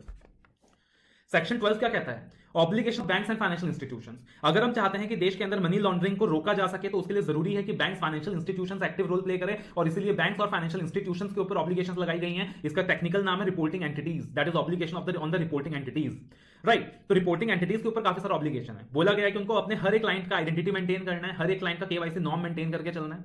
तो आप जब बैंक में अकाउंट भी खोलते हो तो आप देखते हो कि आपका हर एक डॉक्यूमेंट लिया जाता है, आपका KYC, know your customer norms maintain करके रखते हैं वो लोग। आपके बारे में हर एक जो भी इंफॉर्मेशन होनी चाहिए उनको रिकॉर्ड मेंटेन करके रखना है। आपको पता है प्रैक्टिकली कभी कभी ऐसा होता है कि मान लीजिए आप 10 लाख का कोई ट्रांजैक्शन कर रहे हो, आपको लग रहा है कि आप बैंक के अंदर एक 10 लाख का ट्रांजैक्शन कर रहे हो, बट उस ट्रांजैक्शन का इंफॉर्मेशन फाइनेंशियल इंटेलिजेंस यूनिट के पास जा चुका होता है कि ये बंदा 10 लाख का ट्रांजैक्शन कर रहा है। क्यों? Because financial intelligence unit information prescribe करके रखता है, वैल्यूज प्रिस्क्राइब करके रखता है कि इस वैल्यू से ऊपर का कोई भी ट्रांजैक्शन अगर होगा, इस कस्टमर के बैंक अकाउंट में इससे ऊपर का कोई ट्रांजैक्शन होगा, तो हमें इंटीमेशन चाहिए ताकि फाइनेंशियल इंटेलिजेंस यूनिट ट्रेस कर सके कि वो लोग मनी लॉन्ड्रिंग में इन्वॉल्व तो नहीं है। Obligation of banks and financial institutions के अंदर आता है to identify the beneficial owner, कि बेनिफिशियल ओनर कौन है। ऐसा तो नहीं है कि अकाउंट किसी और के नाम पे है बट ऑपरेट कोई और कर रहा है। तो ये सारा ऑब्लिगेशन है बैंक्स एंड फाइनेंशियल इंस्टीट्यूशंस के ऊपर, to maintain the records of all transactions, prescribed to reconstruct each and every individual transaction, to verify the identity of the clients, to maintain KYC norms. In fact आपको पता है कि आपने किसी bank में account close भी कर दिया ना, तब भी उनको 5 साल तक आपको रिकॉर्ड मेंटेन करके चलना है, to identify the beneficial owner and to furnish prescribed information to the director of financial intelligence unit. ठीक है, उसके बाद बोला गया है अगर मान लीजिए रिपोर्टिंग एंटिटी के जो डायरेक्टर्स हैं, ऑफिसर्स हैं, उन लोगों ने इंफॉर्मेशन सबमिट नहीं करा तो उनके ऊपर पेनल्टी लग सकती है, minimum 10,000 rupees and maximum 1 lakh rupees for each failure. तो यहाँ पे दो पेनल्टीज हमने देखा, एक तो सेक्शन 4 के अंदर हमने देखा that is the penalty on the money laundering activity, जिस बंदे ने मनी लॉन्ड्रिंग की है उसके ऊपर पेनल्टी लग रहा था, या फिर जो मनी लॉन्ड्रिंग में असिस्टेंस दे रहा था उसके ऊपर पेनल्टी लग रहा था। यहां भी एक पेनल्टी है, ये किसके ऊपर है? डायरेक्टर्स के एम्प्लॉयज ऑफ रिपोर्टिंग एंटिटी के ऊपर है, अगर वो लोग इंफॉर्मेशन सबमिट नहीं कर रहे हैं। उसके बाद अपील्स का प्रोसेस आता है इस चैप्टर के अंदर। तो अगेन हम लोग बात करें तो व्हाट हैपेंस इज दैट सबसे पहले एडजुडिकेटिंग अथॉरिटी इन्वेस्टिगेट करता है, प्रोविजनल अटैचमेंट का ऑर्डर पास करता है, जैसे हमने डिस्कस किया था स्टार्टिंग में, राइट। तो वो जो इन्फोर्समेंट डायरेक्टरेट होता है वो प्रोविजनल अटैचमेंट का ऑर्डर पास कर सकता है for a period up to 180 days. 180 days तक के लिए प्रॉपर्टी को प्रोविजनली अटैच किया जा सकता है, उसके बाद प्रॉपर्टी को कॉन्फिस्केट कर लिया जाता है after the approval of the magistrate. That's how the process takes place. लेकिन अगर कोई एडजुडिकेटिंग अथॉरिटी के फैसले से खुश नहीं है तो वहां पे अपीलेट ट्रिब्यूनल को अपील की जा सकती है विद इन 45 डेज। और लॉ के अंदर आप देखोगे कि जब भी अपीलेट ट्रिब्यूनल को अपील किया जाता है नॉर्मली 45 डेज के अंदर किया जाता है, और जब भी हाई कोर्ट या सुप्रीम कोर्ट को अपील किया जाता है नॉर्मली 60 डेज के अंदर किया जाता है। तो यहां भी सेम कहानी है, एडजुडिकेटिंग अथॉरिटी के अगेंस्ट आप अपील कर सकते हो to the appellate tribunal within 45 days and such a delay may be condoned if sufficient cause is there. ठीक है, फिर जो अपीलेट ट्रिब्यूनल होगा वो क्या कर सकता है? एडजुडिकेटिंग अथॉरिटी के ऑर्डर को कंफर्म भी कर सकता है, या मॉडिफाई भी कर सकता है, या सेट असाइड भी कर सकता है। उसके बाद जो फैसला अपीलेट ट्रिब्यूनल लेगा, अपीलेट ट्रिब्यूनल के खिलाफ भी आप अपील कर सकते हैं, to the high court appeal कर सकते हैं within 60 days from the communication of decision. High court भी अपने ऑर्डर डिले डिसीजन को क्या कर सकता है? कंडोन कर सकता है। हाई कोर्ट भी इस डिले को कंडोन कर सकता है, और हाई कोर्ट भी क्या कर सकता है? अपीलेट ट्रिब्यूनल के फैसले को मॉडिफाई कर सकता है, कंफर्म कर सकता है, सेट असाइड कर सकता है। और यहां पे जो हाई कोर्ट का फैसला होता है वो बाइंडिंग होता है, यहां पे सुप्रीम कोर्ट इन्वॉल्व नहीं होता है फॉर्मूला के अंदर। फिर provisions regarding special courts, special courts की नियुक्ति की गई है। सेक्शन 43 टू 47 ऑफ फॉर्मूला के अंदर आप देखते हो स्पेशल कोर्ट्स की नियुक्ति की गई है। मेनली आपको सेक्शन 43 याद रखना है। यहां पे स्पेशल कोर्ट्स डेजिग्नेट किए गए हैं to ensure facilitate trial of PMLA, to facilitate speedy trial under PMLA. ठीक है, स्पेशल कोर्ट कॉन्स्टिट्यूट किया गया है to take cognizance of offence for which accused is committed upon a complaint made. यानी offences को कौन कंसिडर करेगा मामला का? स्पेशल कोर्ट कंसिडर करेगा। और स्पेशल कोर्ट भी किसके बोलने पर ऑफेंस को कंसिडर करेगा? आपके पड़ोसी ने कंप्लेन कर दिया, हाँ जी मेरा पड़ोसी मनी लॉन्ड्रिंग कर रहा है जी, मेरे पड़ोसी ने कंप्लेन कर दिया, उनको मेरे स्टूडियो की रिकॉर्डिंग से डिस्टर्बेंस होती है तो मुझसे बदला निकालने के लिए बोल दिया सानिध्य सराफ मनी लॉन्ड्रिंग में इन्वॉल्व है जी। तो क्या स्पेशल कोर्ट उसी को कंसिडर कर लेगा? नहीं करेगा। Special court can not take cognizance of any offence under the act unless a complaint is made in writing by the director और any officer of SD oblique state government authorised in writing by CG और SD. Director यानी यहां पे enforcement directorate की बात हो रही है। फिर नेचर ऑफ ऑफेंसेस की बात की गई है। ऑफेंसेस लॉ में दो प्रकार के होते हैं, एक कॉग्निजेबल होता है जो कि नॉन बेलिएबल होता है, और दूसरा नॉन कॉग्निजेबल होता है जो कि बेलिएबल होता है। तो कॉग्निजेबल ऑफेंस क्या होता है? ज्यादा स्ट्रिंजेंट कैटेगरी में आता है, जहां बेल आपको नहीं मिलता और सीधा आपके खिलाफ अरेस्ट वारंट निकाला जा सकता है। तो जो फॉर्मूला का ऑफेंस है वो कॉग्निजेबल कैटेगरी में आता है। It is a cognizable offence, it is a non bailable offence. और जब भी कॉग्निजेबल ऑफेंस की बात होती है, कॉग्निजेबल ऑफेंस के अंदर जल्दी से बेल नहीं मिलता है। कॉग्निजेबल ऑफेंस के अंदर बेल सिर्फ कुछ खास सर्कमस्टेंसेस में मिलते हैं, राइट। दैट इज अगर वो जो अक्यूज्ड पर्सन है उसका जो एज है वो 16 ईयर्स से कम है, यानी वो बाल अवस्था में है, ही इज अ चाइल्ड, वो बच्चा है, एज 16 ईयर्स से कम है, तब जाकर कॉग्निजेबल ऑफेंस में बेल मिल सकता है। या फिर अक्यूज्ड वुमेन है, if the accused is a women, तो यानी कि if women is doing the crime of money laundering तो उसको बेल मिल सकता है, but if a man is doing the crime of money laundering तो जल्दी से उसको बेल नहीं मिलेगा। या फिर अक्यूज्ड इज अ सिक और इन्फर्म पर्सन, बीमार व्यक्ति है। इसलिए आप देखते हो जनरली कोई भी सीरियस ऑफेंस करता है तो वो बंदा हॉस्पिटल में पहुंच जाता है कि मेरी तबीयत खराब हो गई जी, मेरा हार्ट बम्स इंक्रीज होने लग गया जी, बिकॉज वो लोग एक्टिंग कर रहे होते हैं ताकि उनको बेल मिल जाए। सिक और इन्फर्म पर्सन, ये भी एक्सेप्शन के अंदर आता है। और फाइनली कि वो जो अमाउंट इन्वॉल्व है मनी लॉन्ड्रिंग का वो 1 करोड़ से कम है। अगर वो 1 करोड़ से कम है तब भी बेल मिल सकता है, यानी नॉर्मली बेल नहीं मिलेगा बट इन 4 केसेस में बेल मिल सकता है। That is age is less than 16 years, accused is a woman या सिक और इन्फर्म पर्सन, या फिर amount is less than 1 crore rupees. फिर attachment of property involve in money laundering, जैसा कि हमने डिस्कस किया था कि इन्वेस्टिगेटिंग अथॉरिटी क्या कर सकता है, प्रोविजनली अटैच कर सकता है उस प्रॉपर्टी को जो कि प्रोसीड्स ऑफ क्राइम है, अगर उसके पास रीजन टू बिलीव है कि जिस बंदे के पास वो प्रॉपर्टी पाई गई है वो प्रोसीड्स ऑफ क्राइम है, और अगर उस प्रॉपर्टी को प्रोविजनली अटैच नहीं किया गया तो उसको कंसील कर दिया जाएगा, ट्रांसफर कर दिया जाएगा, या फिर अनलॉफुल मैनर में डिस्ट्रॉय कर दिया जाएगा। बट ऐसा नहीं है कि प्रोविजनल बेसिस में आप लाइफ टाइम के लिए प्रॉपर्टी को अटैच कर सकते हो। वो जो अटैचमेंट का पीरियड है वो 180 डेज तक के लिए होगा, और अगर कोर्ट ने कोई स्टे ऑर्डर वगैरह लगा दिया है तो उस पीरियड को वहां से एक्सक्लूड कर दिया जाएगा। That is also something you have to remember, ठीक है। अब प्रोविजनल अटैचमेंट के अगेंस्ट भी अपील किया जा सकता है if the person is not happy with the provisional attachment, और same process of appeal applicable हो जाएगा जो हमने डिस्कस किया था। पनिशमेंट फॉर फॉल्स इंफॉर्मेशन और failure to give information to the authorities, अगर पॉमला का इन्वेस्टिगेशन आपके खिलाफ चल रहा है और आपसे इंफॉर्मेशन मांगा गया है, और अगर आप इंफॉर्मेशन नहीं देते हो अथॉरिटीज को या गलत इंफॉर्मेशन देते हो तो उसके लिए भी पेनल्टी स्पेसिफाई की गई है। That is something you have to learn. यानी अभी तक 3 तरीके की पेनल्टीज देख लिया हमने। एक पॉमला का पेनल्टी जो सबसे इंपॉर्टेंट है सेक्शन 4, दूसरा वो जो डायरेक्टर के ऊपर लग रहा था बैंक का, और तीसरा आप अगर गलत इंफॉर्मेशन दे रहे हो अथॉरिटीज को इन्वेस्टिगेशन के वक्त। तो ये 3 तरीके की पेनल्टीज हैं जो आपको इस चैप्टर के अंदर क्या करना है, याद रखना है। उसके बाद जो पिछली बार अमेंडमेंट का पार्ट आया था, दैट इज एक अमेंडमेंट आया था सेक्शन 8 ऑफ पॉमला के अंदर, एक अमेंडमेंट आया था सेक्शन 8 ऑफ पॉमला के अंदर, that is where the adjudicating authority decides that if the properties involved in money laundering he shall by an order in writing confirm the attachment of the property, right, he shall by an order in writing confirm the attachment of the property, and that shall continue during investigation for a period not exceeding 365 days। पहले ये 90 days हुआ करता था और 90 days को extend करके 365 days कर दिया गया था। तो एक अमेंडमेंट पिछली बार आया था कि सेक्शन 8 के अंदर पहले 90 डेज जहां लिखा हुआ था उस 90 डेज को क्या कर दिया था, 365 डेज कर दिया गया था। और अगेन 365 डेज काउंट करते वक्त जो भी हाई कोर्ट ने स्टे वगैरह लगाया है उस पीरियड को एक्सक्लूड कर दिया जाएगा। उसके बाद सेक्शन 11A नया इंसर्ट हुआ था, सेक्शन 11A। सेक्शन 12 के अंदर हमने क्या देखा था कि obligation of banks and financial institution के अंदर एक पार्ट आता है कि they have to verify the identity of the clients. तो क्लाइंट्स का आइडेंटिटी को कैसे मेंटेन करना है, कैसे वेरीफाई करना है, बेनिफिशियल ओनर को कैसे आइडेंटिफाई करना है, उसके लिए सेक्शन 11A बना दिया। बोला सेक्शन 11A ने कहा कि हर रिपोर्टिंग एंटिटी को अपने क्लाइंट्स के आइडेंटिटी को, अपने बेनिफिशियल ओनर के आइडेंटिटी को वेरीफाई करना है। कैसे? By authentication under the Aadhaar act, Aadhaar card के थ्रू। आधार के 2 ऑथेंटिकेशन दिए हुए हैं, ऑनलाइन ऑथेंटिकेशन ऑफ आधार, एक offline authentication of Aadhaar. Option A is online authentication of Aadhaar under the Aadhaar act, that is possible only for a banking company. Option B is offline verification under the Aadhaar act. Option C is use of passport, and option D is use of any other officially valid document, for example a driving licence. ठीक है, तो इन 4 माध्यम से reporting entities क्या कर सकती है, अपने क्लाइंट्स के आइडेंटिटी को ऑथेंटिकेट कर सकती है। याद रखना आधार ऑप्शनल है, मैंडेटरी नहीं है। आधार ऑनलाइन वेरिफिकेशन, आधार ऑफलाइन वेरिफिकेशन, पासपोर्ट या फिर any other official valid document. And ये जो use of mode of identification होगा ये क्लाइंट की मर्जी होगी कि उसको अपने आप को आइडेंटिफाई कौन सा डॉक्यूमेंट सबमिट करके कराना है, बैंक की मर्जी नहीं होगी। और जो भी इंफॉर्मेशन वगैरह स्टोर किया जाएगा आधार देते वक्त बैंक उसको कहीं लीक नहीं करेगा। ये सारी बातें क्लियर की गई हैं, राइट, ये सारी बातें क्लियर की गई हैं। तो that is something you have to remember. उसके बाद एक पार्ट और आता है फॉर्मूला के अंदर जो इतना इंपॉर्टेंट नहीं है, जिसके अंदर हम लोग समरी के अंदर इतना फोकस नहीं कर रहे, कि कभी कभी क्या होता है कि मान लो लेटर से एक बंदा कांड करके आया यूएसए में, एक बंदा कांड करके आया यूएसए में, और वो क्या कर रहा है, यूएसए का जो ब्लैक मनी है उसको जनरेट करके इंडिया में एक प्रॉपर्टी परचेज कर रहा है। सिमिलरली एक बंदे ने पैसा इंडिया में कमाया है, बट वो जो प्रॉपर्टी परचेज कर रहा है उस ब्लैक मनी के थ्रू वो दुबई में परचेज कर रहा है। तो प्रैक्टिकली अगर इंडियन गवर्नमेंट उस बंदे को पकड़ना चाहती है जिसने इंडिया में ब्लैक मनी जनरेट करके प्रॉपर्टी दुबई में परचेज किया है, तो कहीं ना कहीं वो जो दूसरा स्टेट है, दूसरा कंट्री है दुबई, उसको दुबई की मदद की जरूरत होगी।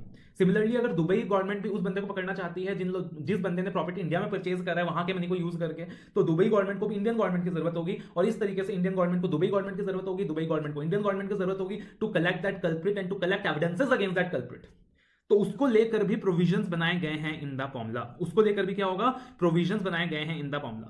That is procedure to collect evidence if evidence is available in a foreign country या contracting state with which agreement has been entered for the exchange of information.